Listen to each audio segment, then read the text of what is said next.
Hey guys, what is up? It is Alex here with episode 7 of the career mode on F1 2012. Now we are starting in last place at Montreal after a bit of problems in qualifying, which meant that we didn't get out at the right time in the rainy session, which meant we start right at the back, even behind Karthke and De La Rosa Petrol, all that lot. We still didn't get ahead of them, even though we had, we did get a lap in, but it was just so slow, and at the end of the session it dried up, so we sort of started at the back, but that wasn't too bad. That was quite a good turn one. Gained quite a lot of positions. I was a bit robust. Yes, I think only one person lost the front wing or something like that, and a little bit of contact there with Button. But other than that, I think it was a cleaner sort of start than one of my other videos. But you know, getting up to 9th position was quite good considering I started 24th.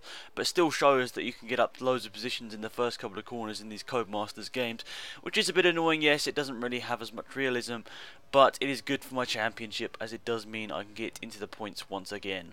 Now, as we started in 24th position on the grid with the option between the hard and the soft tyres, the primes or the options, I decided to go with the prime tyres to start off the stint so I could just get them out of the way. And I knew I was going to be slow in the first stint because I did qualifying, then came back the next couple of days later even, and then recorded the gameplay. So I knew I wasn't going to be too fast in the first stint. I knew I was going to be learning throughout the race, so I decided to throw on the slower tyres and just see where I could get up to in the first lap, and then try and hold everyone back. And Jensen Button here seems to have escaped from us. we had him in our sights, and now he's just powered off down the straight line.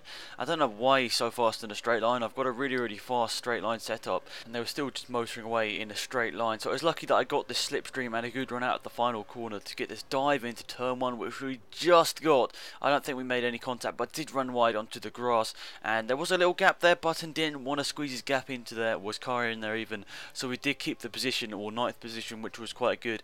And you know, at first I thought these cars in front of me weren't pulling away by too much, but then in time I saw they were sort of motoring away, and I was just sort of, you know, this Toro Rosso isn't a great car, and just a bit unlucky that I got up to this good position and then I just see these cars drive away from me, which is a bit annoying. But Button's right back on the back of us now after we got back into turn 2, I think it is, and I think there's Perez as well right behind us, and we're going through the fast section of the track right here, getting it all right, getting over the curves a little bit, getting the apex right, which was good, and we've put a little gap to them, but I think that's about 1 second or so. But we get into this zone 1.2 seconds, and we'll sort of go a bit over the apex there. Then this is the DRS zone in a couple of laps time, and we just use all our curves, all the remaining curves even down the back straight, just to make sure they don't get in the slipstream. Perez is now up to 10th position after getting past Button, and in a couple of laps Perez is going to have caught all the way back up to us, and always get this last turn wrong as well, by the way. I never seem to get it perfect. I always seem to jump over the curves, and see there I lost a lot of time, and Rosberg's now right on the back of us, and we go defend him. I think we moved over a bit too much there, but it was our one racing move across, so he ducks in beside us. But then we come to a lap later or so, and then Perez is going to the inside of us, and then we're just diving it back on the inside. Perez has got a better run off the corner, get into the slipstream, dive it up the inside, really late lunge, and hit the apex just, but we were sort of off the racing line. So we got back past Perez after that little accident there. It was very close racing there, but we did luckily get back past him without much contact. But now we'll move on to lap 8, where we're going to switch over to the tyres, and the option tyres are going to be put on the car. Now, I should have left it a bit later really when I think about it, because these options really should have sort of lasted about 8 laps, and then we made them last 10 laps, so you know, we made them last a little bit longer, and maybe these primes should have gone for a little bit longer, but I just wanted to get in because I thought actually all the other guys were going to be pitting. But you can see there on the little mini-map, Perez is actually motoring around for another lap, so we're going to the Toro Rosso garage. They're going to fit us with some nice new option tyres of going out the pit box. They're going to be cold, but we'll see, we got out ahead of other people. Copa lining up in 11th for a little bit of time there. I don't know what he's doing, but he's got up there, and then De La Rosa, but then Rosberg gets past. So I think Perez is in 9th now, so we've got to catch back up to him. I think it's going to be about a 10-second gap by the end of the lap to him, and the second we'll skip to the end part of the lap, or the start of the next lap, and see whether we got out beside or in front of Perez. And it was quite a close one. I had to put it into fast film mode, as you can see on your screen there, and I'm still in 10th as we're going through the final corner, getting it a bit wrong once again, but luckily not hitting the wall of champions and completely demolishing the race, and that would have been bad. So coming through there, I think we already got ahead of Perez. He's had a quite slow pit stop. I think he might have had front wing damage, but we also set a fastest lap of the race for us, which was a good thing, and meant that we still got Rosberg behind us, but he's going to be catching us. But 0.5 seconds, it's not too bad. We still got a little bit of a gap to him, and hopefully we can sort of warn him off towards the end of the race, because Rosberg, Perez, they're all going to be catching up to us at the end, and it's going to be a tough one to see. But here we go on lap 12, lap 12, 13, 14 are going to be some really, really fast laps for me. They're my fastest 3 laps of the race, I think.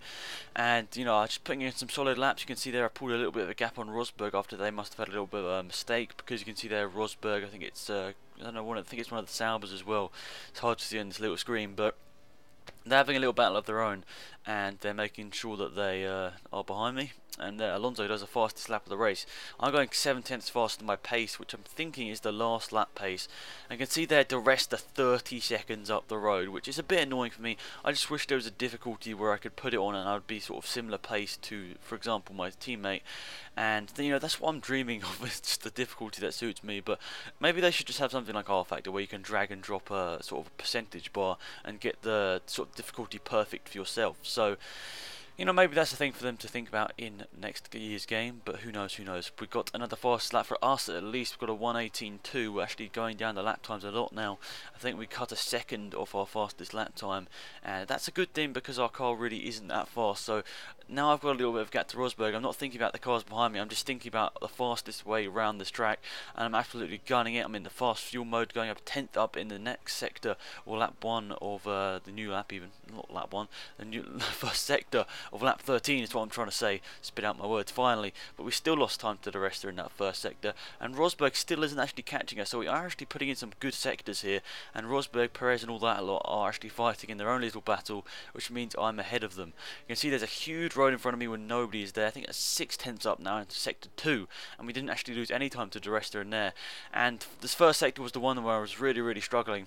And then through the last 2 sectors I did actually seem quite quick, so it's just a bit of a characteristic of the car. The first sector is really sort of slow and twisty and not really suiting of the Toro Rosso, and the sort of second and third sector is a bit more straight, so that's, you know, obviously the Toro Rosso is known for its straight line speed, so there we go, that's where we get our time. I think we go for another fastest lap here, and considering I think it's Alonso's doing a 1:16, we're 2 seconds off the pace, whenever you think about it, isn't actually too bad, but I think he's on the primes and I'm on the soft, so it's a bit hard to compare. But you know, we weren't doing too badly there. I think we only lost about 7/10 to the rest over that lap, and considering he's in a faster car overall, that wasn't actually a too bad lap, so I was pretty pleased with that lap time there. But then look at this sector here. We've got fastest of all through the first sector. That was a perfect first sector, absolutely amazing first sector, and you know, I sort of got it perfect, and I was actually really, really pleased. So I was trying to get this lap perfect because I thought I was going to get a really, really good lap. And then going through here, just making sure I don't go over the, you know, curbs too much. I do hit the grass, which gives me into a little bit of a slide, but I do make sure that we keep it in a straight line and get into this next sector 7/10 up on my pace, so that would have put me on about a 1:17.3, something like that. And then we're going down the back straight. This is where it all goes wrong on this lap, and you can see here, using the rest of my curves where the DRS zone is just in a second here. Here we go, going on all the curves, just trying to optimize the curves opportunities around this lap, and going to the last sector. What's going to happen? Yep, we did it. We crashed, or we lost control into the final corner, which it was annoying. It was annoying, yes, but we could have got a really, really good lap there, probably about 1:17, I'm thinking. But you know, it's just a bit of a shame that we lost all that time in the last sector by getting it sideways through the last complex. But we're going to lap 17 now. Going to defend from Button. He's going to have a lot of speed with DRS. I make my one move, and sort of switch it back a little bit as well. So I think that probably is 2 move. That's probably a bit of an illegal moving over there by me. But you can see there on my little screen, the tyres are absolutely dead. The wrong choice by going by so little laps on the primes and then going so long on the options was a bit of a mistake. But then we're going wide at every corner. I think there's a bit of contact there. I didn't know whether you heard it. I think Button hit the back of my car. I was just taking the normal racing line. He was trying to take it up the inside, and that really, really meant that he got damaged. And you know, a little corner cut there, which is a bit annoying because I haven't had any corner cuts in the rest of the race, I don't think.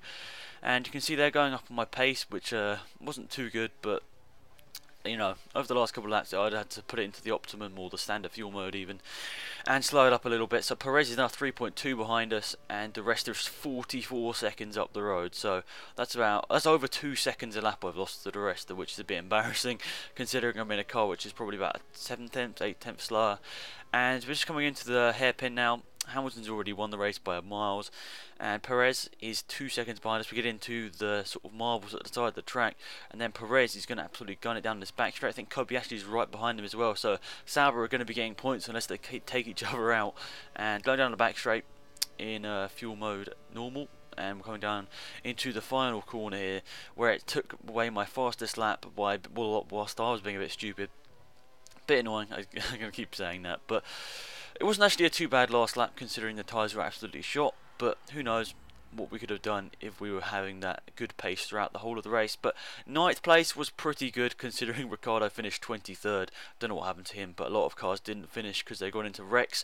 And yeah, so we finished I think 9th, and Perez was 10th, and the team are happy, which is good. And I enjoyed doing this race. I think it was actually one of my better races. Just a shame about the car not being set up perfectly. In my opinion, I could have done a little bit better in that way, but yeah guys, that's pretty much it for this video. Hopefully you enjoyed it. It's going to be a bit longer episodes of the career mode from now on. Happy to beat the teammate, and Whitmarsh says that Hamilton is a star.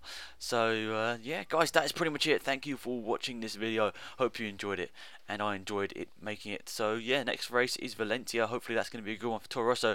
But thank you all for watching. It's been Alex, and I'm out of here. Bye.